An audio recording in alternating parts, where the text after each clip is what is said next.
got a haircut 3 days ago, so short hair, don't care. Anyways, my April wrap. Since it's summer vacation, I had a time to read books. Had time to read books, and so far this month I read quite a lot. I read 13 books this month. First book I read was All the Bright Places by Jennifer Niven. Niven. The story is told from two point of views, from Violet and Finch. These two teenagers were planning to kill themselves by jumping on the ledge of the school bell tower. Coincidentally, they did it on the same day, same time. She was starting to panic, so there comes Finch, who tried to save her. Eventually, they became partners for a school project wherein they need to discover the natural wonders of the state. Then stuff happens, yeah. The blurb says, this is like The Fault in Our Stars meets Eleanor and Park.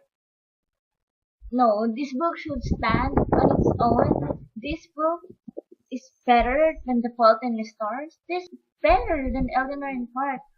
A lot of people likes this book, but also a lot of people dislikes it. So I really had low expectations for this book. However, it did not disappoint me. I'm really glad that I'm one of those people who like the story. I was super engrossed while reading it. I was really interested where the story would go. I don't know, I just don't care. What I know is that I'm just enjoying it. I'm enjoying it. I'm really like it. I did not mind the flaws. This almost made me cry. 4 stars. The next book I read was Polish, Falling, Falling into Flame by Amy Zhang. It's about Liz Emerson who tried to kill herself on a car crash. The book is written in a non-linear form. It was intense. 4 stars. Goodbye. Then I read 50 Shades of Grey by E.L. James. I don't need to tell you what it's about. It has 1,106,626 ratings.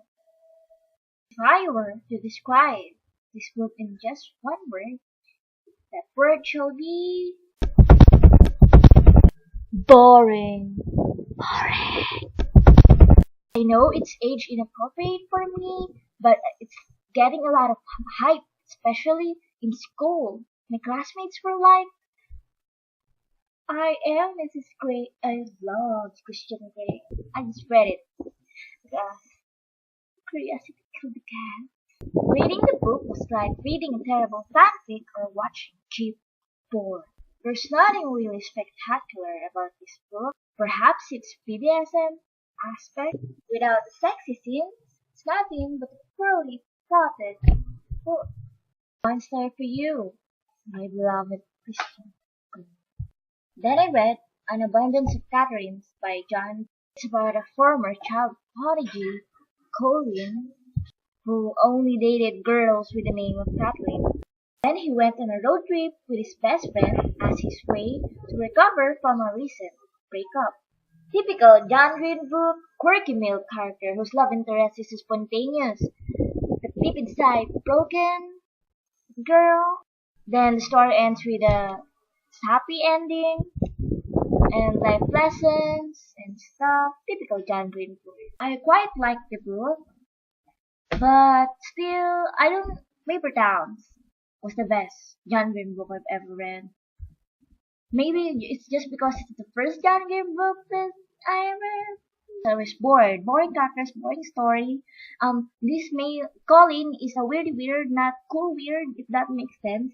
And he had 19 Catherines. You'll only get those a lot if you're a bachelor, hot type of guy, cool, laid back, but not weird. I don't. It's unrealistic for me. I know this is just a fictional story, but it appears unrealistic to me. I rated the book 2 stars.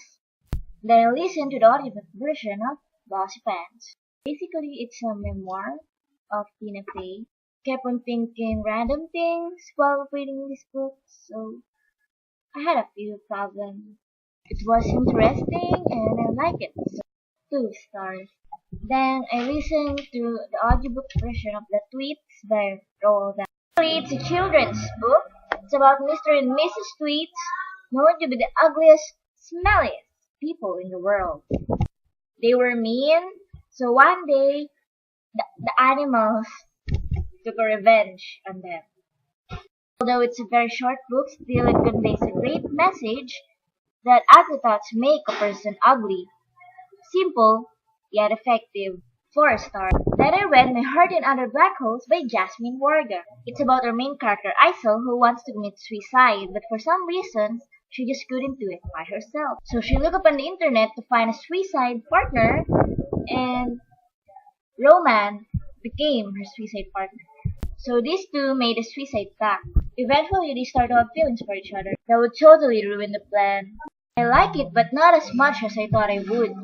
Supposedly, it's a 3-star book, but the reason why I gave it a 4-star rating because I really like a lot of quotes here. Not just like, but you know the type that really hits you hard. Since from the start, I already know that they're not really gonna kill themselves, but I was kind of hoping that someone would die.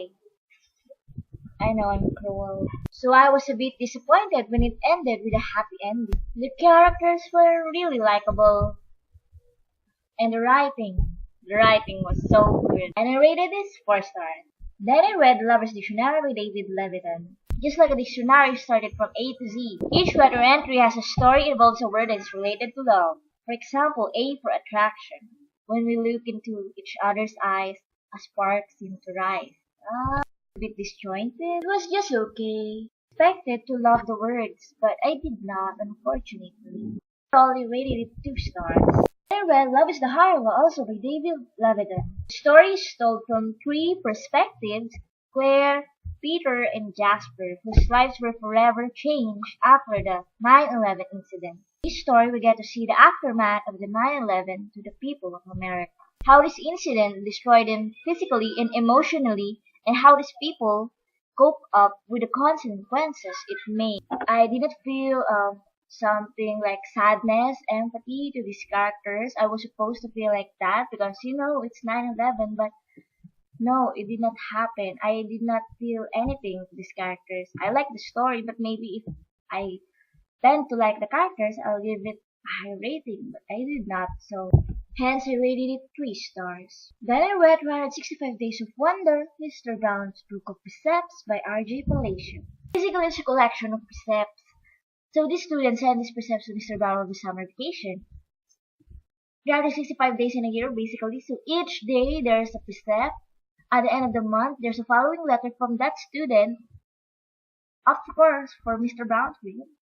And then, yeah, that's the content of the book. The thing is, I was waiting for my mom to pick me up. I was in the bookstore, I was reading this book, but she arrived 40 minutes later when there were only just 5 pages left. Of course, I need to finish the book, and I did. Each day is a different quote, but even though each day is a different quote, it feels like all those quotes were just about kindness. Just gives the same message, kindness. And I don't really believe that those kids wrote these letters with those Zen life, like, oh, Mr. Brown, you're right, kindness changed me. This kind of letters, I don't buy it. That could happen in real life, but in this book, in that book, it's like every kid had changed just because of Mr. Brown's precepts. It's not bad to instead good kid. Wow, just because of Mr. Brown's precepts. No. I had a few problems, but still I very much enjoyed it. And out of the 165 quotes, I like about 5. And anyways, I rated this book 2 stars. Then I read The Catcher in the Rye by J.D. Salinger. Holden Caulfield has just been expelled. Instead of staying in the dormitory till his parents pick him up, he left. He's studying in a prestigious school, so he's not really poor, as you can tell. So by using his parents' money, he explores the city. One of the banned books of all time. I heard this novel already even before I started to love the world of reading. A lot of people really like it, while a lot of people also dislikes it. And I'm glad that I'm one of those that really like the novel.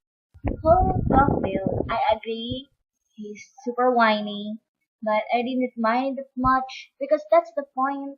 Phony, phony, phony, Holden's favorite word. Though this book was set in the 1950s, I still found it very relatable. Characters felt so real. I really liked the fact that the author made an abundant use of profanity throughout the novel, because that just made the story even more believable. Truly exceptional, and I really like it, so I rated it 4 stars. Then I read It's a Kind of Funny Story by Ned Vizzini. Craig decided to kill himself at the bridge. Instead, he decided to call the suicide hotline. Eventually, he was placed in a mental hospital.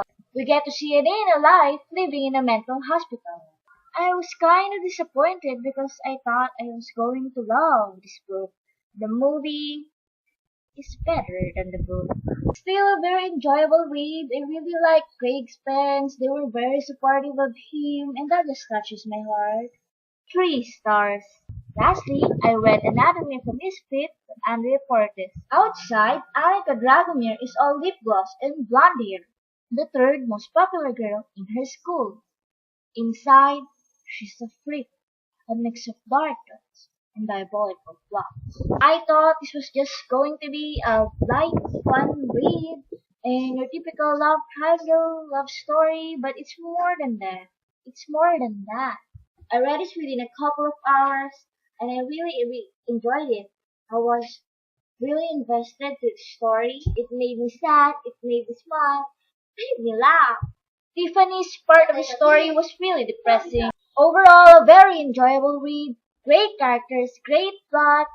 I rated this 4 stars. And that's my wrap up. Finally, I'm done.